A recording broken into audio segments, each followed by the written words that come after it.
तारीख को जिस दिन यहाँ पे डॉक्टर का रेप एंड मर्डर हुआ था, उस वक्त आप यही इमरजेंसी डिपार्टमेंट में ही थे। क्या हुआ था उस दिन एक्चुअली? देखिए, मेरा ड्यूटी था वो 8 PM से अगले दिन 8 AM तक। उस टाइम में कुछ भी नहीं हुआ, हम लोगों का किसी को कुछ पता नहीं था, क्योंकि इमरजेंसी में बहुत सारा पेशेंट था, हम लोग उसमें बिजी थे। और 8 AM के बाद मैंने मेरा जो हैंड ओवर आया डॉक्टर पॉली समद्दर मैडम, उसको हैंड ओवर देके हम लोग कॉलीग चाय पी के मैंने 9 AM तक उधर थे। 9 AM के बाद हम घर चला गया। घर जाने के बाद 11:45 को करके अप्रॉक्स टाइम एक ग्रुप मैसेज आया, एक रात में एक इंसिडेंट हुआ, एक लड़की को मौत हो चुका है। तो तब भी मैंने मैडम को कॉल किया और इधर उधर कॉल घुमाया। तो मेरे को जो पता चला, तो पता चलने के बाद मेरा पता चला जो वो चेस डिपार्टमेंट जो हुआ, एक लड़की को मौत हुआ और शायद मर्डर है और रेप भी हो सकते।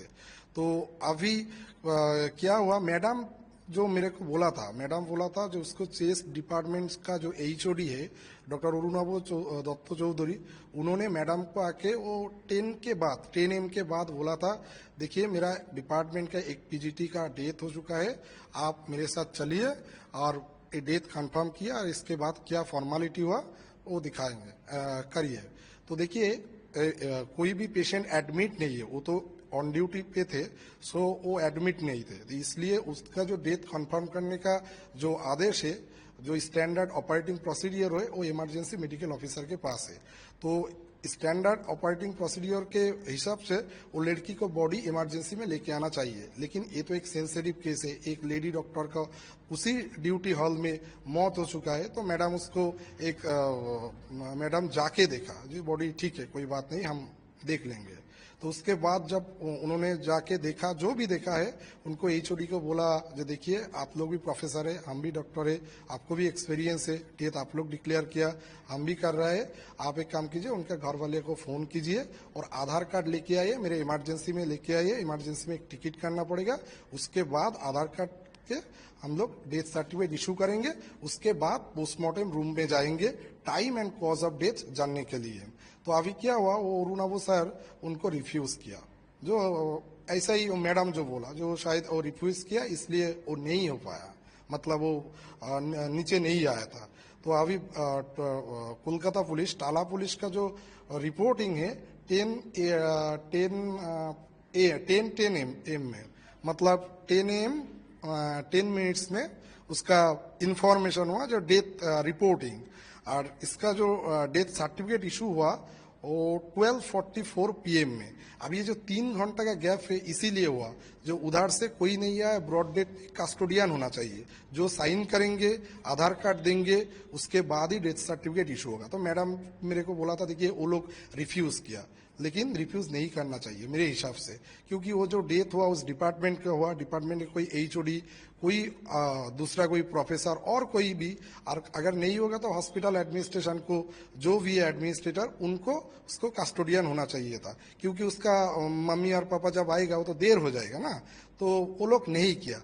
अब ये 3 घंटा का जो गैप है, 2-3 घंटा का जो गैप है, ये तो एक्सप्लेनेशन नहीं है। क्योंकि एक्सप्लेनेशन क्यों नहीं है, देखिए उतना टाइम क्या कर रहा था, जो मेरा जो कंफ्यूजन है, और जो डॉक्टर लोग अभी आंदोलन कर रहा है, जो लाल बाजार के सामने जो धरना दे रहा है, इसीलिए देखिए उस 3 घंटा में वो लोग क्या किया, इसलिए कंफ्यूजन है। उसके बाद कुछ वायरल वीडियो न्यूज में आया था, उस वायरल वीडियो में दिखा रहे थे जो सेमिनार रूम में जो बॉडी मिला था, तो उसका वो मैडम DC सेंट्रल मैडम बोल रहा था, जो कॉर्डन ऑफ किया 40 फीट में, 51 फीट का लंबाई में। तो अभी हम लोगों का जो क्वेश्चन है, जो 11 फीट है, 11 फुट में कोई फुटप्रिंट नहीं है, इसका क्या गारंटी है? और वो एंट्री एग्जिट 1 हो और 2 हो, क्रिमिनल तो उसमें जा सकते। और अगर वो 11 फुट में जो लोग रह रहे थे, उनका जाने का क्या मकसद है? उनमें दिखाई दे रहा है बहुत सारा डॉक्टर है, जो भी फॉरेंसिक का है, एक एडवोकेट है, एक data entry operator of national medical college, जो प्रिंसिपल का, एक्स प्रिंसिपल का PA थे। क्यों? उसका क्या काम था? Data entry. वो नेशनल मेडिकल कॉलेज में पोस्टेड, इधर बोल रहा है वो एक प्रिंसिपल का PA, जो भी है PA है, तो क्राइम सीन में किया है। और उधर कोलकाता पुलिस खड़े थे, तो एक क्राइम सीन हुआ। जब क्राइम सीन कॉर्डन ऑफ कर दिए गए, वो तो कोलकाता पुलिस के अंडर है अभी। तो अभी उधर इस लोग कैसे जाएंगे? प्रिंसिपल का एक एडवोकेट है, उसका क्या काम है उधर? कोई काम नहीं है। इनका दूर दूर तक कोई रिलेशन नहीं है। और जो डॉक्टर है, कोई डॉक्टर बर्धमान मेडिकल कॉलेज का, कोई वो मालदा और आदर्श मेडिकल कॉलेज का, उसको कैसे इन्फॉर्मेशन पता चला? देखिए, मैंने ड्यूटी करके इधर गया, मेरे पास कोई इन्फॉर्मेशन नहीं आया, और जो बाहर का डॉक्टर उनको पता चल गया और वो क्राइम सीन पहुंच चुका है। ये जो चीज है ना, ये चीज थोड़ा कंट्रोवर्शियल नहीं, पूरा का झूठा लग रहा है। इसलिए लग रहा है जो एविडेंस भी टेम्पर हुआ। और वो जो 51 फुट का 40 फीट का जो थियोरी दिखा रही है, आप कैसे बोल सकते हो क्राइम 11 फुट पे नहीं हुआ? और कोई फुटप्रिंट बाहर में भी नहीं हुआ, और प्लेस ऑफ ऑकरेंस ऐसे ही हुआ, उधर ही हुआ, ऐसा भी तो हो सकते। देखिए, कोई भी मर्डर होता है तो बॉडी मर्डर एक जगह पे होता है, डंपिंग अगले जगह पे हो सकते। तो अभी हम लोग वो कोलकाता पुलिस जाके वो 15-20 मिनट में उसको पता चल गया 40 फुट में क्राइम हो गया। ये तो पूरा का पूरा ही एक हास्यकर चीज है। मतलब इनका कोई वैलिड ग्राउंड ही नहीं है। अच्छा, जैसे कि वो जो डॉक्टर थी वो नाइट ड्यूटी में उस दिन थी, सीनियर वो ही थी। तो हॉस्पिटल्स में तो ऐसा होता है ना कि जूनियर्स उनके अंडर में हो, या पेशेंट के बारे में जूनियर सीनियर्स के पास जा जाके बार बार पूछा जाता है, या फिर चेकअप के लिए, या एक्सवाइजेड काफी काम होते हैं। लेकिन 3 बजे से लेकर 9 बजे तक क्या एक बार भी किसी ने डोर नॉक नहीं किया, या फिर ये जानने की कोशिश नहीं की कि ये डॉक्टर मैम है कहाँ इतनी देर? देखिए, ये भी एक कंफ्यूजन का बात है। उसी जो देखिए, एक मेडिकल कॉलेज है, प्राइमरी हेल्थ सेंटर नहीं, एक डायनामिक डिपार्टमेंट है। सभी टाइम पेशेंट का सर्विस चल रहा है। उधर उनके साथ डॉक्टर है, उधर नर्सिंग स्टाफ है, ग्रुप डी स्टाफ है, पेशेंट दोनों डिपार्टमेंट दोनों वार्ड में पेशेंट है। और पेशेंट का जो घर वाले, कोई कोई पेशेंट के उनके साथ रहते हैं, कुछ कुछ डिपार्टमेंट के। अगर नहीं है तो ठीक है, लेकिन इतना बड़ा हेनस क्राइम हुआ, कोई साउंड नहीं हुआ, कोई किसी को पता नहीं चला, ये तो नहीं हो सकते। और एक बात देखिए, अगर 2 PM और 3 PM वो लड़की खाने के बाद सेमिनार रूम में सो गया, ठीक है, कोई बात नहीं।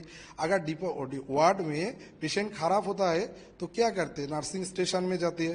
नर्सिंग स्टेशन क्या करती है? वो जो स्टूडेंट है, मतलब वो जूनियर डॉक्टर जो थे, उनके बोलते थे। अगर उनका कोई ओपिनियन लेना चाहिए तो उसके पास ही तो जाना चाहिए। तो उस रात में कोई भी नहीं हुआ, कुछ भी नहीं हुआ।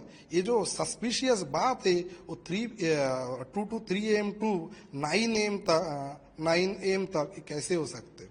ये पूरा का पूरा बात ही मेरे को लग रहा है जो इसके कोई कंट्रोवर्सी तो जरूर है। किसी को ना कुछ तो पता होना चाहिए। ऐसे नहीं हो सकते जो किसी को कोई पता ही नहीं है।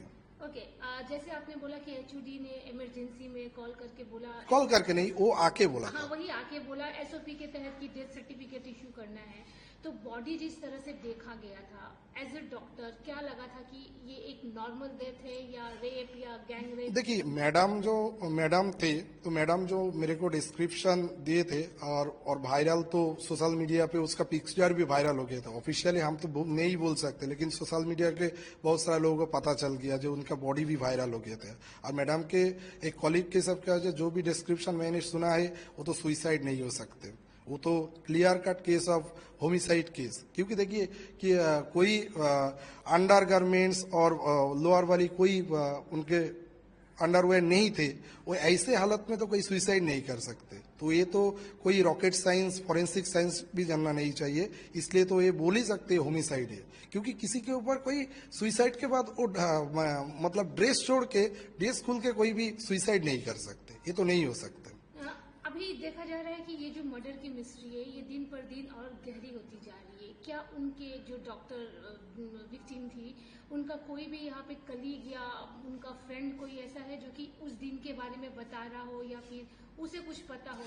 देखिए, कोई भी कहीं पे भी कोई घटना हुआ ना, उसका घटना का उनका आसपास लोगों का कुछ पता चलता। लेकिन इधर क्या हुआ, इस क्राइम के बाद 1 महीना ऑलमोस्ट हो गया, 1 महीने नहीं, 1 महीने से थोड़ा सा कम है। आज तक मैंने सुना नहीं जो किसी से कोई पॉजिटिव रिस्पॉन्स इधर उधर सुना नहीं। अभी ये लोग जा रहा है, जो भी विटनेस है और जो भी स्टेक होल्डर है, वो CBI ऑफिस में जा रहा था, कोलकाता पुलिस में जा रहा था। वो लोग क्या बोल रहा है हम तो नहीं बोल सकते, लेकिन हम लोग किसी के पास कुछ भी सुना नहीं। जो वो एक ही बात शायद वो बोल रहा है जो कुछ देखा नहीं। यही कंट्रोवर्शियल है, कैसे हो सकते? आपका नाम और डेजिग्नेशन? हम डॉक्टर तापस प्रामाणिक, अभी medical officer critical care medicine, और उस दिन एडिशनल चार्ज में थे इमरजेंसी में, emergency medical officer. Thank you. News nation अब व्हाट्सएप पर खबरों के ताजा अपडेट के लिए न्यूज नेशन के इस क्यूआर कोड को स्कैन करें